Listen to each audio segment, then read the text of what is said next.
So, you know what, you just had to stay in shape. And then back in high school, man, I always made this joke, and I hope I don't offend anybody, but I was the type of high school referee that I worked 110, 115 nights. I didn't care, boys, girls, it didn't matter. And on the way to whatever game I was working, if I seen two animals on the side of the road getting after it, I'd stop and referee it, you know? So I always use that joke and everybody's laughing and it's funny. But speaking of camps, I personally have heard your story of when you first got brought into college basketball at that camp down in Arkansas. So if y'all want to go to a specific story, would you mind sharing that one, how you first got started in the college? Well, I got hired in Missouri Valley by Boomer Bain in 1993. And I really didn't know. I didn't know what I didn't know. And I use that term a lot now with guys that are getting hired.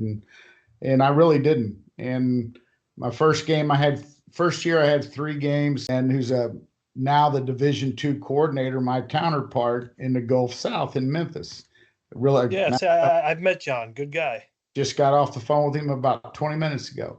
So he got the most improved camper. And then Dale says, the top camper, I didn't know who this young man was 3 weeks ago, but I'm glad he made it to camp. Just want to introduce the top camper from St. Louis, Missouri, Gerry Pollard.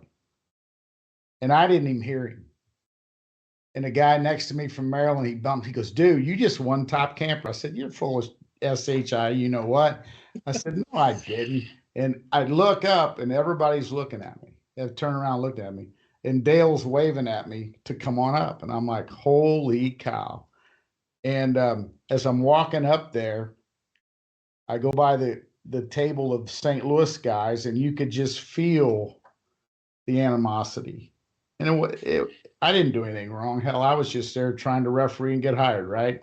I get the award, and as I step off the little stage, I walk by Don Rutledge, and he stops me and he goes, it's about a $40,000 to $50,000 plaque you just got. I said, oh, okay, thanks, man. That sounds great. I had no idea what he was talking about. But what he was talking about was finishing number 1 at the camp and getting a really good schedule that's going to be worth $40,000 to $50,000.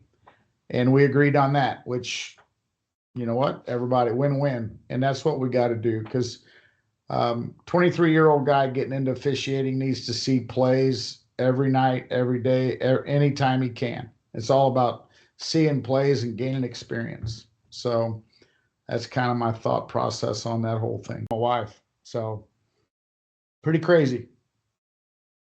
Didn't mean to So go would you say that was kind of like the highlight of your career then?